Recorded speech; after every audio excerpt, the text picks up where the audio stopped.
प्यारा ॿारो, Sindh online school में अव्हां खे भली कार। अॼु असां शुरू कंदासीं चौथें क्लास जी साइंस जो बाब ॿियों, जानदारनि जूं ख़ासियतूं ऐं ज़रूरतूं। प्यारा ॿारो, हिन धरती ते मौजूदु शयुनि खे ॿिनि वॾनि ग्रुपनि में विरहायो वियो आहे।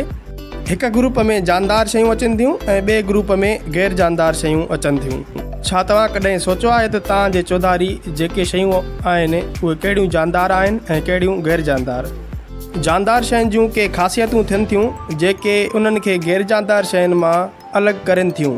जानदार शयुनि में कुझु ख़ासियतूं हिकु जहिड़ियूं बि हूंदियूं आहिनि ऐं कुझु ख़ासियतुनि जे करे उहे हिक ॿिए खां मुख़्तलिफ़ हूंदा आहिनि। जीअं ॿकरी, ॻऊं, मेंह, कुतो, गॾो सभई जानवर आहिनि, पर जिस्मानी बीहक जे हिसाब सां हिक ॿिए खां मुख़्तलिफ़ आहिनि। जानदार शयुनि खे वधीक ॿिनि वॾनि गुरूहनि में विरहायो वियो आहे, हिकिड़ा जानवर ऐं ॿिया ॿूटा।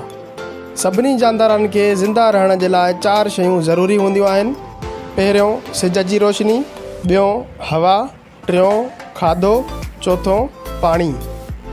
इन्हनि 4 बुनियादी ज़रूरतुनि खां अलावा को बि जानदार ज़िंदा नथो रही सघे। प्यारा ॿारो, असांखे कीअं ख़बर पवंदी त कहिड़ी शइ जानदार आहे ऐं कहिड़ी शइ गैर जानदार? जीअं त जानदार शयुनि जूं कुझु मख़सूस ख़ासियतूं थियनि थियूं, जीअं उहे वाध वेझ करे सघनि था, उन्हनि खे तवानाई जी ज़रूरत पवे थी, उहे नस्ली वाध वेझ कनि था, उहे चुरुपुरु करे सघनि था, उन्हनि खे पाणी घुरिजे, उन्हनि खे हवा घुरिजे, उन्हनि खे सिज जी रोशनी घुरिजे। मिसाल तौरु हिकु वणु नंढे खां वॾो थिए थो, उनखे रोशनी जी ज़रूरत पवे थी, उनखे पाणी जी ज़रूरत पवे थी, उनखे हवा जी ज़रूरत पवे थी, त उहो जानदार आहे।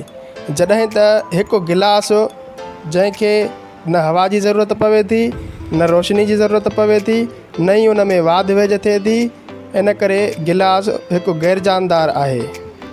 पखी, जीत, जानवर, मच्छूं, वण, इहे सभई जानदार शयूं आहिनि।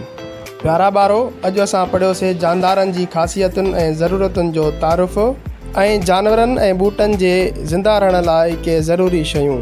मिलंदासीं ॿिए पीरियड में, तेसीं ताईं अल्लाह हाफ़िज़।